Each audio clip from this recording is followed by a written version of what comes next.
Hi നമസ്കാരം. കഴക്കൂട്ടത്ത് നിന്ന് കാണാതായ കുട്ടിയെ തിരിച്ചു കിട്ടിയതിൽ സന്തോഷമുണ്ടെന്ന് ട്രെയിനിൽ നിന്ന് കുട്ടിയുടെ ചിത്രം പകർത്തിയ ബബിത. കുട്ടി സങ്കടത്തിലായിരുന്നു. മുഖത്ത് വിഷമം പോലെ തോന്നിയത് കൊണ്ടാണ് ചിത്രമെടുത്തത്. അങ്ങനെ തോന്നി വെറുതെ എടുത്തു വെച്ചേക്കാമെന്നാണ് കരുതിയെന്നും ബബിത പറഞ്ഞു. കുട്ടി ഒറ്റയ്ക്കാണ് കരുതിയിരുന്നില്ലെന്നും ബബിത മാധ്യമങ്ങളോട് പറഞ്ഞു. ട്രെയിനിൽ കയറുമ്പോൾ കുട്ടി അവിടെ ഉണ്ടായിരുന്നു. കുട്ടിയോട് സംസാരിക്കാൻ ശ്രമിച്ചില്ല എന്നും ഫോട്ടോ എടുത്തപ്പോൾ ദേഷ്യം തോന്നിയിരുന്നുവെന്നും ബബിത പറഞ്ഞു. ഒറ്റയ്ക്കാണെന്ന് വിചാരിച്ചിട്ടില്ല, വേറെ കമ്പാർട്ട്മെന്റിലെ ഉള്ളവരോട് പിണങ്ങി വന്നിരിക്കുകയാണെന്ന് കരുതിയാണ് ബബിത പറഞ്ഞു. കയ്യിൽ പൈസ മുറുകെ പിടിച്ചിരിക്കുന്നു.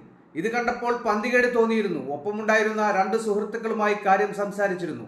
കുട്ടിക്ക് വേണ്ടി തിരച്ചിൽ നടത്തുന്നത് അറിഞ്ഞില്ലായിരുന്നു. അന്ന് രാത്രി ഉറങ്ങിപ്പോയിരുന്നു. പിന്നീട് രാത്രി 3 മണിക്ക് എണീറ്റപ്പോഴാണ് വാർത്ത കണ്ടത്. അപ്പോഴാണ് കുട്ടിയുടെ ഫോട്ടോ പോലീസിന് അയച്ചു നൽകിയത്. എല്ലാം വളരെ പെട്ടെന്നായിരുന്നു. ഫോട്ടോ അയച്ചു കൊടുത്ത ഉടനെ നടപടികൾ വേഗത്തിലാക്കുകയായിരുന്നു പോലീസ്. ഫോട്ടോ വഴിത്തിരിവായെന്നും പോലീസ് നന്ദി പറഞ്ഞതായും ബബിത പ്രതികരിച്ചു. ബബിതയ്ക്കൊപ്പം നവ്യയും ജനീഷയും എന്ന സുഹൃത്തുക്കളും ഉണ്ടായിരുന്നു. ബബിത നെയ്യാറ്റിൻകരയിൽ ഇറങ്ങി. പാറശാല വരെ കുട്ടിയെ നവ്യ നിരീക്ഷിച്ചിരുന്നുവെന്ന് നവ്യ പറഞ്ഞു. ബംഗളൂരു കന്യാകുമാരി ട്രെയിനിൽ വെച്ചാണ് കുട്ടിയെ ഇവർ കണ്ടിരുന്നത്. നെയ്യാറ്റിൻകരയിൽ വെച്ചാണ് കുട്ടിയുടെ ചിത്രം പകർത്തിയത് എന്ന് ബബിത പറഞ്ഞു.